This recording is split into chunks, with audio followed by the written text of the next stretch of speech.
നവരാത്രി ആഘോഷത്തോടനുബന്ധിച്ച് ശാന്താരാധാകൃഷ്ണന്റെ നേതൃത്വത്തിൽ ദേവി മഹാത്മ്യ പാരായണം നടത്തി. തത്തമംഗലം വെട്ടിക്കുരുമകൻ ക്ഷേത്രത്തിന് സമീപത്തുള്ള മണ്ഡപത്തിലായിരുന്നു പാരായണം നടന്നത്.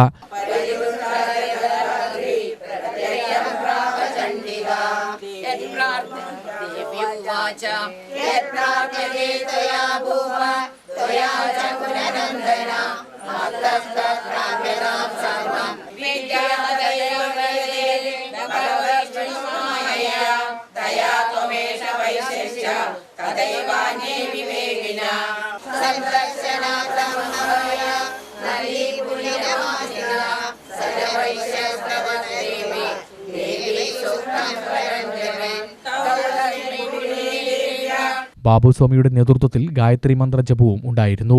നിരവധി ഭക്തർ പങ്കെടുത്തു. തത്തമ്മക്കലത്ത് സ്ഥാപിതമായ സവിതർ മണ്ഡലം ഗായത്രി ഉപാസനാ കേന്ദ്രത്തിൽ 8 മാസങ്ങളായി നിത്യവും ഗായത്രി യജ്ഞങ്ങൾ നടന്നു വരുന്നു. എല്ലാ ജനങ്ങൾക്കും നേരിട്ട് ഗായത്രി മന്ത്രത്തെ പഠിക്കുവാനും ഉപാസിക്കുവാനുള്ളതും അതിലുപരി വേദധർമ്മങ്ങളെ സാക്ഷാത്കരിക്കുവാനുള്ള ഒരു കേന്ദ്രമായിട്ടാണ് ഇവിടെ തുടങ്ങിയിട്ടുള്ളത്. 22 മുതൽ 2 വരെ ഒക്ടോബർ 2 വരെ നവരാത്രിയുടെ മുഖ്യമായ ദേവി മഹാത്മ്യ പാരായണവും ഗായത്രി യജ്ഞവും ഈ കേന്ദ്രത്തിൽ നടന്നു വരുന്നു.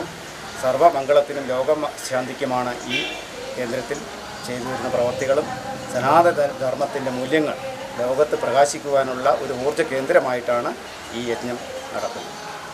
UTV news Palakkad.